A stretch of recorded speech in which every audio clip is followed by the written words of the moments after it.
militaire. Elle est avant tout une bataille pour les consciences. Je suis militaire et je sais que ce que je vais dire peut surprendre. Mais je vous le dis en vérité, l'action militaire doit être placée tout en bas de l'échelle des priorités. Pour répondre à la question centrale de cette journée, je vous affirme que la première manœuvre, le premier acte, c'est la libération des esprits, dans tous les sens possibles et imaginables. Réduire la libération du Congo en une seule action militaire, ce serait manquer de respect à tous ceux qui ont donné leur vie pour ce combat. Parfois dans l'ombre, parfois sans armes, mais toujours avec une foi plus tranchante qu'un sabre. À ce stade, permettez-moi de rendre hommage à tous les combattants de la première heure, même à ceux qui en chemin ont fait naufrage dans la foi de cette lutte. Je rends hommage à Yuyu Mutumosi, que j'observais de loin, à Odombo, à Rex Kazadi, à Bokechu Wayambo, à Commandant Esso, à Sali, aux combattants de Londres comme Ngando le crocodile, au sergent Mokrekressé et autres, je ne pourrais pas tous les citer ici, mais sachez ceci, je les connais sans les avoir tous rencontrés, car à cette époque, je menais une autre forme de combat dans l'ombre, sous la houlette de celui que nous avons appelé le père de la résistance, Monsieur Honoré Mbanda. Il a apporté rigueur, discipline, vision et surtout un savoir documenté stratégique dans la lutte pour la libération du Congo. À ceux qui se demandent, mais d'où viens-tu? Où étais-tu? Qu'as-tu fait pour le Congo? Je réponds simplement, je suis un fils spirituel d'Honoré Mbanda. C'est lui qui m'a demandé d'intégrer les FARDC. Il disait que je serais plus utile là-bas. Il m'avait aussi dissuadé de me rapprocher de Bemba et m'avait plutôt orienté vers les Tigres Katangais, car selon lui, Bemba n'était pas sérieux. Dès 2002, je l'ai accompagné, en parlant de M. Honoré Mbanda, je l'ai accompagné dans plusieurs voyages. On est allé au Togo, on est allé en Côte d'Ivoire. Il me considérait comme un fils. Il m'a formé dans l'ombre avec intensité. Dans la mouvance de la Pareco, j'ai aussi rencontré Madame Candide Okeke qui est parmi nous aujourd'hui. C'est dans les années 2009. Et c'est dans la même période que j'ai connu le frère Éric Moulalou qui travaillait avec le colonel Issi Kalemi.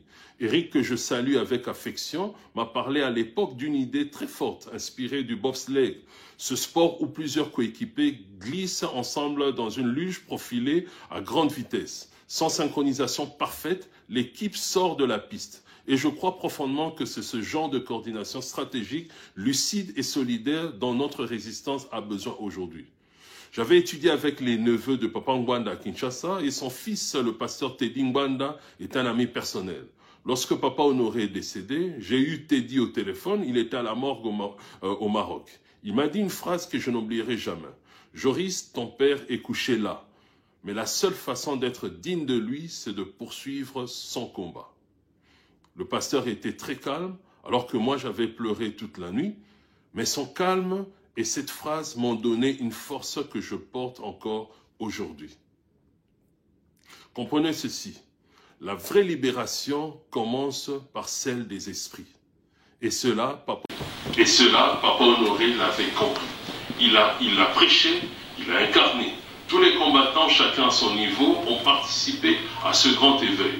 Je rends donc hommage particulier et solennel à ce grand homme, Honoré Mbanda. Son combat inlassable pour l'éveil des consciences congolaises a ouvert la voie. Aujourd'hui, je le dis avec fierté, je suis l'héritier d'une vision. J'ai grandi dans l'énergie de résistance qu'il a semée. Nous lui devons tous quelque chose. Et nous avons désormais la responsabilité sacrée de continuer son œuvre. À côté, il y a des stratèges de l'ombre comme Honoré Mbanda. Il y a aussi eu des voix de lumière, des hommes comme le pasteur François David Ekofo qui ont parlé là où d'autres se sont tus. Le 16 janvier 2018, depuis la chaire de la cathédrale de Centenaire à Kinshasa, devant les plus hautes autorités du pays de l'époque, il a eu le courage de prononcer des paroles de vérité. Il a dénoncé l'absence d'un véritable État en République démocratique du Congo et a appelé un changement de génération dans la gouvernance, comparant cette transition à une course de relais. Son message porteur d'espoir pour un Congo où les ressources naturelles bénéficieraient enfin à son peuple lui a valu des menaces de mort. Contraint de fuir, il a été évacué par les Nations Unies quelques semaines plus tard. Son acte de bravoure prononcé depuis le cœur de Kinshasa a brisé le silence et montré la voie à suivre. Je vous ai demandé au début, mes chers compatriotes, au début de mon intervention, de retenir une date, le 4 janvier 1959. Pourquoi cette date? Parce qu'elle ne marque pas seulement le soulèvement populaire de Léopoldville contre le pouvoir colonial belge, elle marque le réveil d'un peuple qui n'attendait plus rien de l'extérieur. C'est ce jour-là que le peuple congolais est sorti de la peur pour entrer dans l'histoire par le feu de la révolte. Mais que s'est-il passé ensuite? Le système colonial a été remplacé par un système néocolonial. Les chaînes ont changé de forme, mais non de fonction. Et depuis ce jour, nous tournons en rond dans l'illusion de la souveraineté. Le 4 janvier 1959, c'était la naissance d'une colère juste. Oui, d'une colère juste. Nous sommes plusieurs, désolé, nous sommes plusieurs à intervenir aujourd'hui, et par respect pour chacun, je ne veux pas monopoliser la parole, mais je dirais ceci, la libération de notre pays est semblable à une course de relais, où chacun a un rôle à jouer pour faire avancer la cause. C'est pourquoi celui qui commence ne doit jamais être méprisé par celui qui termine. Le premier acte, comme je l'ai dit, c'est la libération des esprits. Le second, c'est la libération spirituelle, non pas celle des individus, mais celle de la nation elle-même. Car le Congo, en tant que terre et destinée, doit être libéré spirituellement avant que cette libération ne devienne visible dans le monde physique. Permettez-moi maintenant de clarifier un point fondamental. Nous ne libérons pas le pays de Tshisekedi, car Tshisekedi ne représente rien d'autre qu'un figurant dans un système qui le dépasse lui-même. Il ne s'agit pas ici d'un acte militaire isolé qu'on appellerait un coup d'État. Un seul homme déterminé pourrait, s'il le voulait, éliminer physiquement Tshisekedi. Mais cela ne changerait absolument rien. Souvenez-vous, Mzee Laurent Désiré Kabila a été éliminé par un seul individu. Mais sa mort n'a pas mis fin à son système. Encore aujourd'hui, Félix Tshisekedi jouit du système mis en place par Mzee Kabila via l'AFDEL. Et je pense que notre frère Morningstar est mieux placé que moi pour vous parler en détail de cette continuité historique. Ce que je veux vous dire ici, c'est que le 4e président du Congo n'est pas encore arrivé. Oui, vous m'avez bien entendu, Joseph Kabila et Félix Tshisekedi ne forment qu'une seule et même dispensation politique. Ils sont encore dans le cycle du 3e président, celui de Mzee Kabila. Penser que l'élimination physique de Tshilombo équivaut à la libération du pays est une erreur de bébé spirituel. Pour sauver notre nation, il faut briser le système de la 3e présidence, celui de l'AFDEL. Et c'est pour cela que la chute de Tshisekedi a commencé dès qu'il a parlé de la 4e République. Pourquoi? Parce que la 4e République viendra avec le 4e président. Et ce président ne s'imposera pas, il devra être appelé. Et lorsque ce moment viendra, vous tous qui êtes des Christ, c'est-à-dire des porteurs de la vision divine, vous entendrez cet appel. Je n'aimerais pas paraître mystérieux car cela ne correspond pas au discours d'un militaire traditionnel. Mais ici, je parle aux initiés. Et je le répète, l'action militaire vient en dernier dans la hiérarchie de la libération. À ceux qui demandent, mais comment cela se fera-t-il? Je réponds simplement par la force des événements.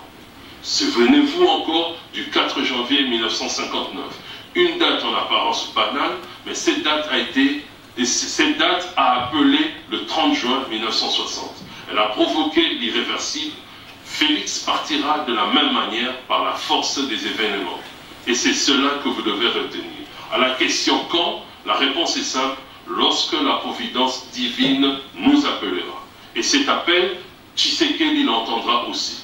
Et son sort dépendra de la manière dont il répondra à cet appel et de son propre destin. Pour conclure, je dirais ceci. L'histoire nous regarde, le monde nous teste. et le futur nous appelle. À ceux qui demandent pourquoi un général partir au lieu d'agir, je réponds simplement parce que, comme je l'ai expliqué, notre bataille ne se jouera pas d'abord dans la rue, mais dans les esprits.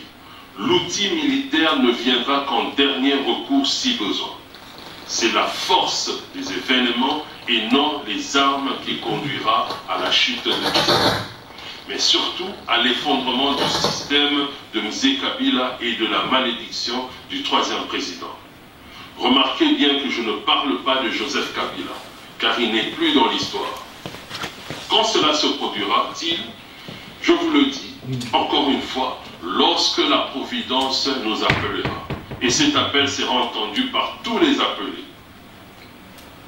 Cela ne veut pas dire que l'outil militaire doit être mis de côté. Au contraire, il doit rester à sa juste place. Un outil et non la solution finale. Je sais que certains pourront me trouver trop spirituel, mais non, ce n'est pas de la religion. Je parle ici du profil du nouveau leadership.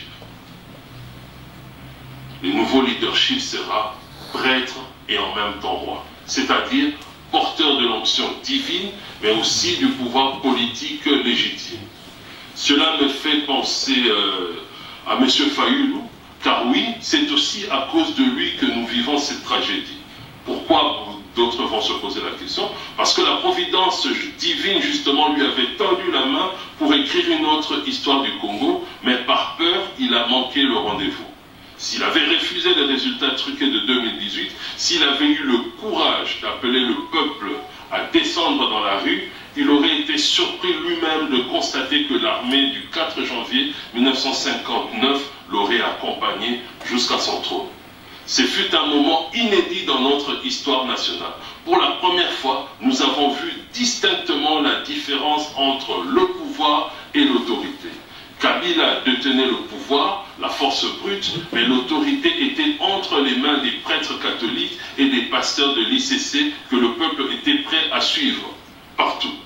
Fayulu n'a pas su reconnaître cet instant où Dieu répondait favorablement à sa prière.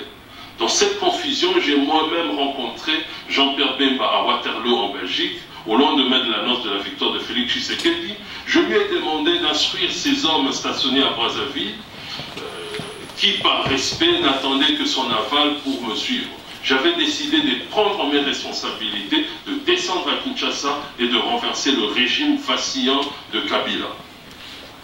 Une fenêtre favorable s'était ouverte dans l'histoire, dans l'incertitude qui suivait ces élections truquées. Les forces américaines étaient stationnées au Gabon, prêtes à intervenir, et la logistique avait été discrètement mise à ma disposition par un pays occidental, nous laissant à nous-mêmes Congolais la possibilité d'accompagner un soulèvement populaire et d'en finir avec le clan Kabila. Le général John Numbi lui-même en était conscient, et nous en avons reparlé tous les deux.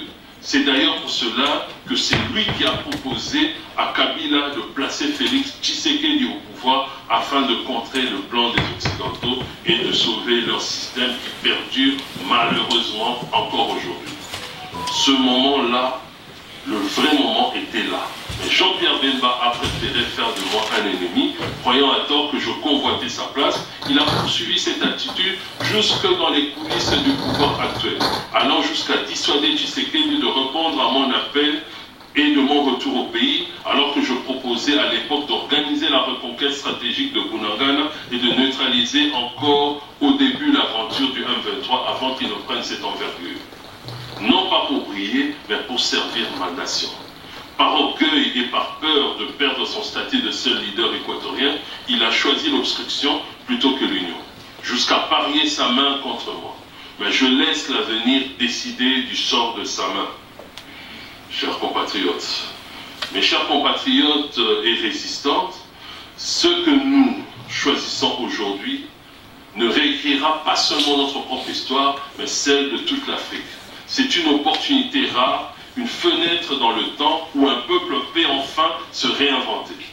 Je dis ceci, à ceux qui doutent encore, regardez les nations qui ont su renaître de leur ruine. À ceux qui s'interrogent, tournez-vous vers l'avenir que nous pouvons bâtir. Et enfin, à ceux qui espèrent, Je leur dis ceci, le moment est venu de passer de l'espérance à l'engagement, car chaque Congolais, où qu'il se trouve, détient une brique de cet édifice. Et désormais, nul ne peut rester simple spectateur de son destin. Ce maintenant ou jamais.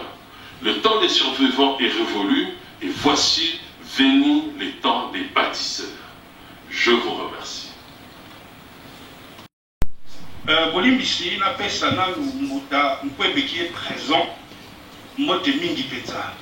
Merci na réunion sonyoki. Merci. Na zongi selipe ndeko na ngai Joris le général mote mingi effectivement des gars lui le colonel ici Kanisa Kabiso. Na pesipe ndeko Abembe Lumbote Mama Okeke Cordo Bayola bandeko nyonso tu ya CNRC mutambo oyo esika azali na Maroc soki aza kolanda biso bandeko na ngai Moutakwebe tout à l'heure a épinglé le diagnostic. Qu'est-ce qu'un diagnostic?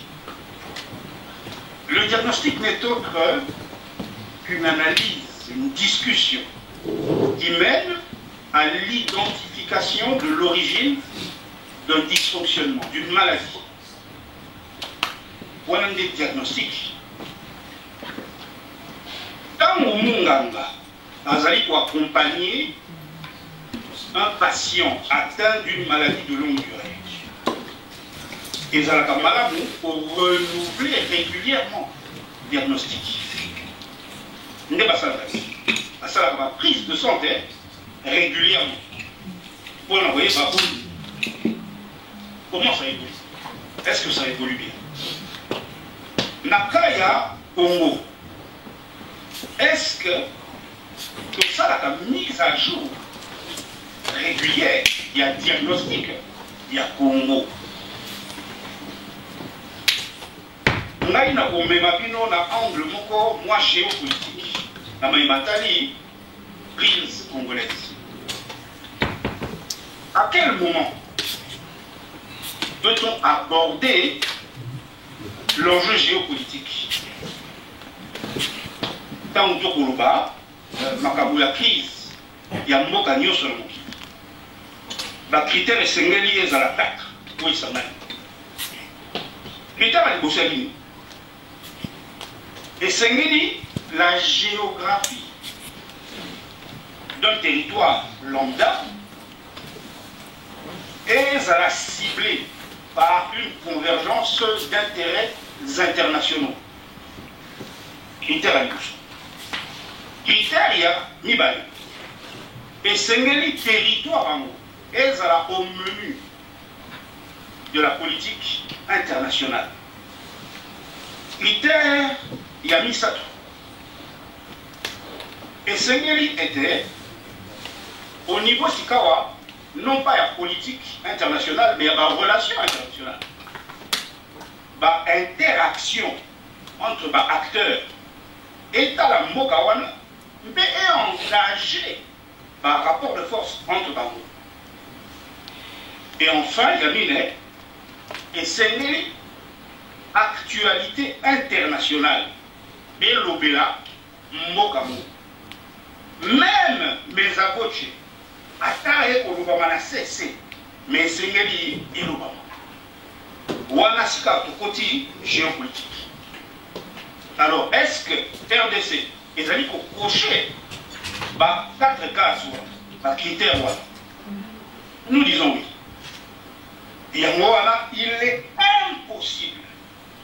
Il y a pour bête à l'issue à RDC sans qu'on place curseur sur les facteurs exogènes à l'origine de la crise congolaise. Madame Moka, Bino Nyonso, Biso Nyonso, depuis des années, Toyo Kaka, le Congo est un scandale géologique. Vous voyez des formules, vous voyez des slogans. Mais ce que vous voyez des slogans, on a. Et Outana, Jules Cornette. Jules Cornet wana aza géologue moko belge batindaka ye na mission na Katanga originaire de Liège. ntango mosika awa Jules Cornet asilisi mosala na ye ntango akopesa rapport na ye nde asexclamaka le Katanga est un scandale géologique alobaka le Congo te ezalaka koconcerné kocible bene le Katanga na komema bino na formule mosusu eyokanaka mwa mingi 24 000 milliards de dollars de réserves minières.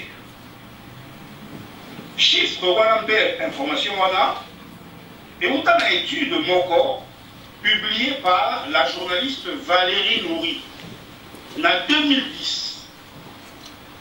2010. Nde balobaki ba réserve na biso ezali na valeur ya 24 000 milliards de dollars. 15 ans plus tard, Kokoma wapi. Kaka na mbula wana na 2010. Balobaki était ba réserve minière ya ba mine ya Tenge Fungurume ezali na 540 millions de tonnes. Et ezalaki na 2010. Or, balobi était les trois principales missions de la géologie. Ezali d'abord inventaire, il y a patrimoine géologique. Ensuite, protection na yango et tout ce qui est la exploitation na yango. Mon coloni ni totikala kosala inventaire, il y a patrimoine géologique na biso. Toyo kakate ndenge bakubela. Et pas il y a un scandale géologique. Et pas il y a 24 000 milliards. On a 540 millions de tonnes, il y a pas réserve. Il y a pas réserve minière. MCS, on appelle MCS, minerai critique et stratégique. Donc on commence à tout ça pour dire quoi? On a une salle de bureau, on va présenter les bilans dans les prochains jours. Nathalie Sabino réserve yango ezawaki.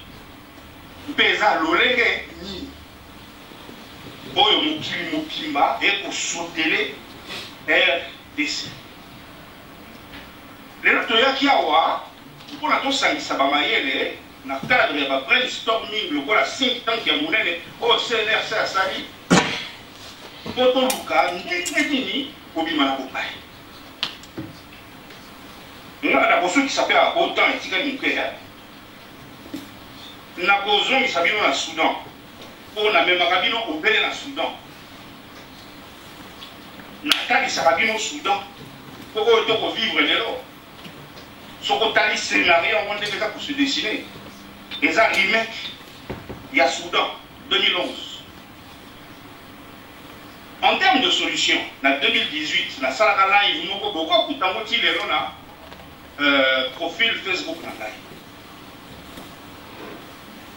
Lelo nazo proposer bino lisusu yango ndenge abembelwa proposaki ba alliance géostratégique momentanée, donc ba alliance géostratégique de circonstance. Kamoka bokoyeba lisusu association Congo Reform Association oyo ezalaki créé na Morel, Kazima, na Guinness. Là, nous allons combattre Léopold II. Après avoir lu Arthur Conan Doyle, Sir Arthur Conan Doyle, dans l'ouvrage naïe, Oyo. C'est le père de Sherlock Holmes. Ouvrage naïe Oyo, le crime du Congo belge. Nalakisaka mpe bino yango ntango ntangi oyo nde eboti mayele wana Arthur Conan Doyle apesi biso nzela oyo tokoki kolanda mpona kotelemisa komobilize opinion publique ndenge totikala jamais kosala ko. Alors soki tokombine mayele ya oyo na kati awa na oya modèle associatif mosusu. Association on va venir SSP, Satellite Sentinel Project. Il y a acteur de cinéma Georges Clooney. Vous voyez peut-être? Par image satellite, il y a SSP. Si il y a un monde qui est retenu dans CPI en 2008, on a lancé mandat d'arrêt international contre Béchir. Il y a Soudan. Quand on a qui inculpe pour crime de guerre et crime contre l'humanité, si Ezalaka à la base, il y a une image satellite, il y a une image qui est SSP. Dans SSP, il y a Georges Clooney. Tout le monde est d'accord pour parler de complot international. Donc, il faut une image de Georges Clooney à Bendaki. Moyen Béchir à les actes, aucune marge de manœuvre à Koki Kowanga. Donc, Batouana. Il reste 2 minutes parce qu'on doit reprendre la scène. Très bien. Donc, Batouana. S'il nous écoute. Monsieur Moulal, si vous nous écoutez, là il nous reste 15 minutes pour arrêter la conférence. Si vous pouvez juste conclure, comme ça on va donner 10 minutes, 15 minutes de temps de débat. Très bien, j'abrège. Ouais, si vous plaît. J'abrège. Donc, Batouana. Ce qui est là, va neutraliser Kagame. Batouana, ce qui va neutraliser Félix Tshisekedi. Mais bazala kana image na bango oyo bazali na bango ba pourcentage ba kokangaye ko basala na ba preuve nyonso elongo ba ils ont la capacité de réunir nyonso wana mais force est de constater qu'il y a réellement un manque de volonté politique géopolitique balinité. Il faut ezala pour les Congo la minute est réunie. On a des héros fertiles. Il y a prédation, il y a disparition, il y a Congo et Bokisama. Il y a moi là, il y a une occasion. Dans ce lot-là, les Cambouana, il y a pour combiner deux modèles associatifs. Et moi, nous en avons la possibilité. Nous pouvons la solution pour la sauver pour Kabiso. Diagnostiquons correctement. Dans ça, la mise à jour, il y a diagnostic. De rapprocher les causes exogènes, là, les causes endogènes, de examiner correctement dans un microscope, il y a 5 ans que et je vous garantis que nous pouvons sortir du trou et sortir de ce combat à la tête haute, redonner au Congo ses lettres de noblesse. Dommage, tant exemple, vous poussez, nous avons pas de la vie au Makassi, il faut nous vouloir qui m'a monté le poids.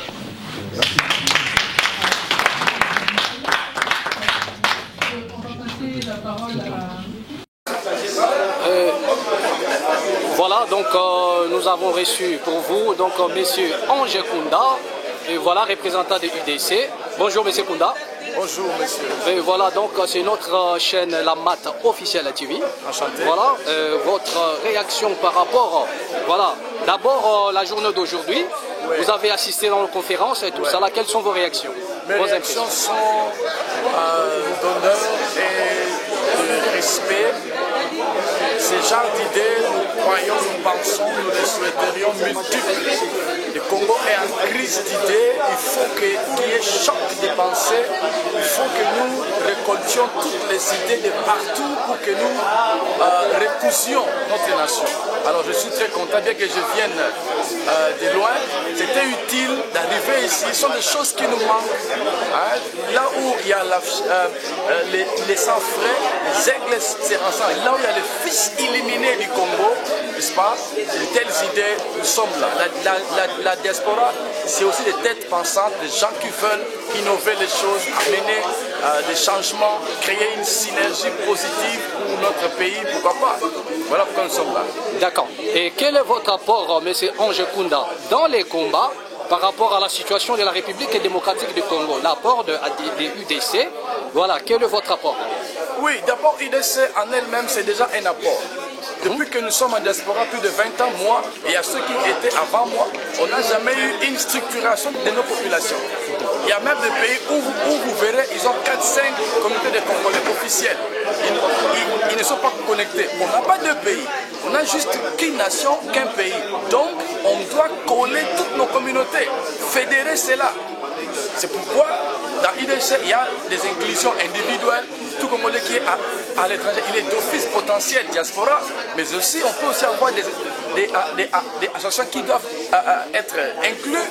Par exemple, les Congolais de la France, de la Hongrie, ainsi de suite, dans IDC. C'est ça l'idée. Et notre optique est que nous ayons une connectivité globale. Tous les Congolais de partout nous intéressent. C'est avec cette synergie qu'on peut rassembler, collecter de bonnes idées, de bonnes intentions pour la nation. Et aussi être, pourquoi pas, un lobbying financier, même un partenariat avec l'État congolais, pourquoi pas. Voilà un peu. Ok. Et quel message pourriez-vous lancer aux Congolais de la diaspora et aux ceux qui sont en République démocratique du Congo, partout ailleurs? Quel serait votre message pour relever un peu la conscience, réveiller la conscience, autant pour moi, de la population congolaise dans son ensemble? Oui, moi je crois que d'abord une des visées de la création de l'IDC était que nous puissions un peu laver l'image de la diaspora. La diaspora, ce n'est pas que les danses, non, non. En diaspora, il y a aussi des gens qui pensent, parce que nous sommes une population qui est seulement en dehors de son territoire. La diaspora veut dire un peuple qui est au dehors de sa patrie ou de son territoire original. C'est la population qui doit être sélective, et il y a aussi des têtes, il y a aussi des professionnels. Où sont ces gens? Où sont les étudiants congolais? Où sont les professionnels congolais? Où sont les physiciens congolais? Tous ces gens-là, nous avons besoin d'eux pour que nous recréions cette population qui est à l'étranger et que nous puissions appliquer les deux principes que nous avons. Premièrement, la double symétrie. Ça veut dire, tu aimes la patrie et ensuite tu aimes les compatriotes. Et ensuite, on peut aussi appliquer, n'est-ce pas, la double intégration. Nous sommes intégrés dans nos pays d'accueil. Parlez la langue, soyez intégrés, étudiez. Mais on doit aussi intégrer les Congos. Nous maintenant, on vieillit, on a des cheveux blancs. À qui allons-nous laisser quoi pour les Congos? C'est où nous parlons de la création, pourquoi pas, des écoles de culture congolaise partout en diaspora, où nous souhaiterions aux parents de parler nos 4 langues aux enfants pour qu'ils les héritent et que ça continue. Moi d'ailleurs, je dois confesser, mon père disait toujours, dans ma maison ici, c'est soit le français ou le kiombe. Bon, on n'a pas réussi à parler le kiombe, mais on entend. Bref, c'est ça la logique. Transmettre la culture aux nouvelles générations, c'est ce que nous voulons. Moi, je vais dire à la diaspora, lèvons-nous, soyons éveillés, réveillés, aimons la nation et aimons la patrie, aimons-nous entre nous, on ira de l'avant. Ok, et dernière question, Monsieur Ange Kunda. Nous avons tous suivi, voilà, Monsieur Olivier Kamitatou, qui enflamme la toile à ce net moment. Il nous a parlé du fédéralisme. Partagez-vous cette position? En soi, j'ai même fait un article sur ce sujet. L'idée peut être bonne, mais ce n'est pas le moment. Ce n'est pas une priorité. Je ne sais pas comment on peut parler du fédéralisme pendant que notre pays est en insécurité, pendant que plusieurs territoires de notre pays sont occupés. Non, terminons d'abord la paix, sécurisons le pays, retrouvons la souveraineté nationale et ensuite on peut voir quel système utiliser, pourquoi. Et puis, le Congolais n'est pas encore prêt à ça. Le Congolais a d'abord besoin qu'il ait à quoi manger, les social du pays, merci. Et on verra. Moi, je pense, à mon humble avis, c'est discutable, ce sont de bonnes idées, mais ce n'est pas le moment, ce n'est pas la priorité. La priorité est que nous soyons libérés, nous soyons sécurisés et on verra. Ça, c'est mon avis. Ok, merci beaucoup, Monsieur Ange Kunda. Nous pensons vous recevoir dans notre chaîne prochainement. Mais votre mot de la fin. Votre mot de la fin. Pardon? Le mot de la fin. Le mot de la fin est que nous devons aimer le Congo. On n'a qu'une seule nation. Même nous qui sommes ici, tu peux avoir un passeport rouge. Il y a même un camarade qui a dit on peut nous chasser. Ça veut dire quoi? Qu'on ne nous chasse ou pas, mais aimons le pays. Nous avons le cœur pour notre nation. C'est pourquoi dans IDC Axe 1, on parle de la du socio-économico-culturel. Nous pensons créer des coopératives, des écomas, des économas. Nous pensons que si la diaspora est vraiment unie, au lieu que nous le fassions individuellement, on peut faire des collectes collectives et aider nos pays. Trouver des projets où on peut finaliser. On l'a dit, costume trop. Maintenant, investissons pour le social du Congolais. Il y a 100 € qui est dans ta poche. Tu ne sais pas qu'est-ce que tu peux en faire. Mais ça peut créer un capital quelque part. C'est où IDC maintenant pense. Je vous remercie et que Dieu vous bénisse. Merci beaucoup, M. Range.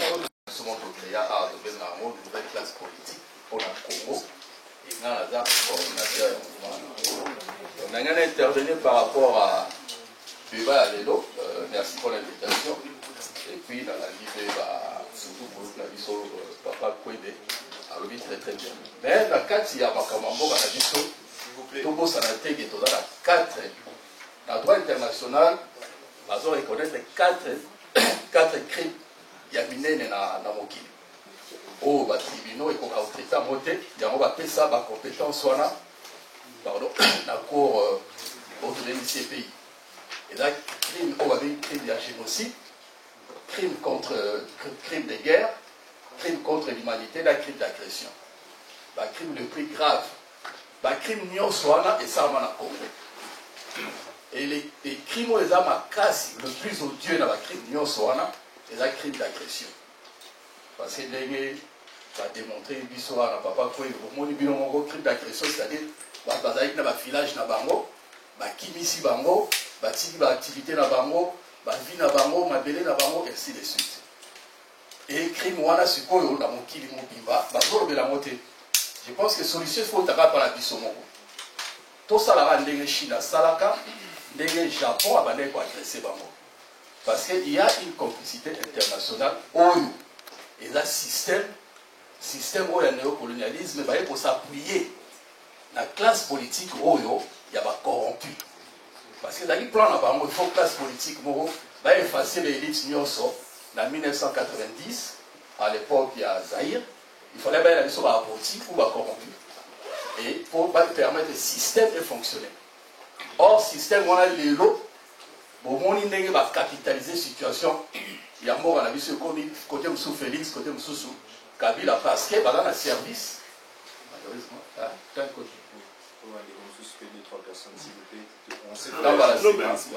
concluez quand même, allez-y, concluez quand même. On a conclu peut-être, dans mon acquis, de la générale, on va dire avant. Alors, on va dire que non, c'est par la force des événements, des moutons, pour changer beaucoup la vie. C'est un autre exemple, il y a le 4 janvier 1959, parce que l'armée belge est plus puissante. Vous avez besoin extérieur.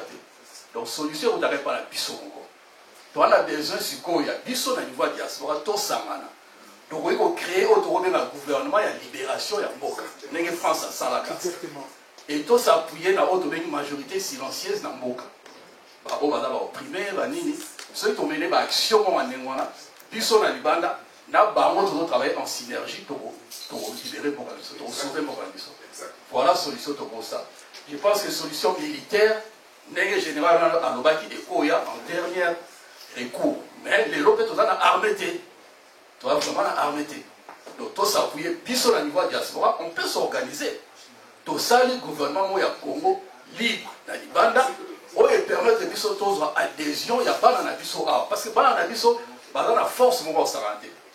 Dans la nation africaine. Et tout ça, appuyé, dans la nation, il y a 4 majorité silencieuse ou résistante, et ensemble, en synergie, pour libérer la nation, pour travailler pour les systèmes, parce qu'il faut déraciner les systèmes. Voilà, merci. Voilà, bonjour Monsieur le Président Kamani. Voilà, donc voilà vos impressions par rapport aux conférences d'aujourd'hui. Quelles sont vos impressions? Ouais, merci, bonjour, merci pour l'opportunité. Ça s'est bien passé, très bien passé en tout cas, sauf qu'on n'a pas eu beaucoup de temps pour les débats. Donc, il y a eu beaucoup d'interventions. On comprend que Madame Okeke avait prévu beaucoup d'intervenants dans ces débats. Or, comme c'est intitulé conférence débat, pour toute conférence suivie du débat, il y a toujours une conclusion. Malheureusement, on n'a pas eu beaucoup de temps pour le débat. J'ai juste fait une intervention de 10 minutes. Mais en tout cas, on n'a pas trouvé de solution, puisqu'il fallait apporter une solution collective sur la crise au Congo. Ce n'est que partie remise, mais je pense que prochainement, il y aura, on va vraiment rentrer dans le débat et surtout trouver une solution collective avant de se séparer. C'est ça le plus important. D'accord. Rapidement, Président Kamani, votre réaction sur la réaction de l'ex-président de l'Assemblée nationale, Kamitatou, qui a réagi comme quoi il a parlé du fédéralisme. Votre réaction, Président. J'ai toujours défendu le fédéralisme. Je pense que c'est un moyen de booster le développement rapide de notre pays. Est-ce que c'est le moment? Aussi de protéger nos richesses. Il faut quand même qu'il y ait séparation du pouvoir, qu'il y ait transfert de compétences aux fédérations ou aux régions. Sauf que c'est un peu compliqué au Congo. On a essayé plusieurs fois avec les régimes semi-présidentiels, mais nous sommes tous, je peux dire, témoins de conséquences qui en découlent. Là, je pense que c'est un sujet pour un débat national. Il faut aussi, à un moment, laisser une place au débat, c'est ça la démocratie, mais je pense que ce n'était pas le moment. Et puis même si il y a fédéralisme au Congo, il faut prendre le temps de le mettre en place. Ça peut prendre 10 ans. Il ne faut pas brisquer les choses comme on a vu avec Kabila qui a démembré les provinces sans infrastructure de base, ainsi de suite. Donc je pense qu'il faut aller doucement. C'est un sujet à débat. Il faut laisser le temps au débat. Et après, le peuple va trancher par référendum. Voilà. Okay. S'il faudrait que vous puissiez vous adresser à la population congolaise, à qui diriez-vous à ce net moment? Alors, on a biso baza de partout na Congo. Déjà, nous avons compatir na passe na bino ko tozali komona. Biso awa na niveau ya diaspora tozo telema. Toza ko bundela bino. Bobo sanate na mboka na biso to connaître les 4 crimes le plus graves dans le monde. Le droit international est reconnu sur le plan international pour une crime de génocide, crime de guerre, crime contre l'humanité, un crime d'agression. Nyosoana et salami na kati ya mboka na biso. Alors comme toza na bato oyo classe politique oyo toyebisa bino la classe politique ba travaillera pour na bapaya. La preuve en est que bozo mona ndenge ni baza ko s'enrichir. Ba travaillera pour na bapaya, pour na peupleté et lelo ba capitaliser les sous-situations et commis 2 camps au bozo mona nanga na koto yo bato ya Félix bango nyonso wana baza pona intérêt ya peuple te baza ba serviteur du système oyo est mis en place par ba impérialiste ba néocolonialiste ba mindele yango biso to télé non il faut tout changer place politique bino na mboka na biso te que non nous s'adresser na auto la majorité silencieuse o baza ba dominer o baza ba mater les bino o bokomi des esclaves tozo représenter bisona bino 99% ya population kaka 1% de oyo bazo nyonga biso o tozo benga ba dominant ya mo faut tele ma biso nyonso bisona bino ensemble pour to benga la bango to libérer mboka na biso to longola système wana to déraciner système to ya na alternative mo ya bien politique mo ya bien mona peuple nyonso a se retrouver azala malamu. Voilà le message on a koki ko continuer la bino, pour partager la bino, mais en tout cas, beaux à la fort, là où il y a la vie, il y a toujours de l'espoir. Et puis, bien que non, le mal ne va pas vivre éternellement.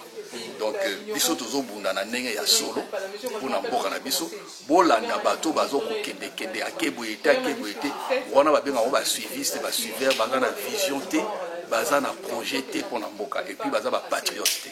biso tokotika bapatriote ntina liwa na biso soki toza te lelo bana na biso na baninga na biso na bino okontinue na komba oyo na baide na biso.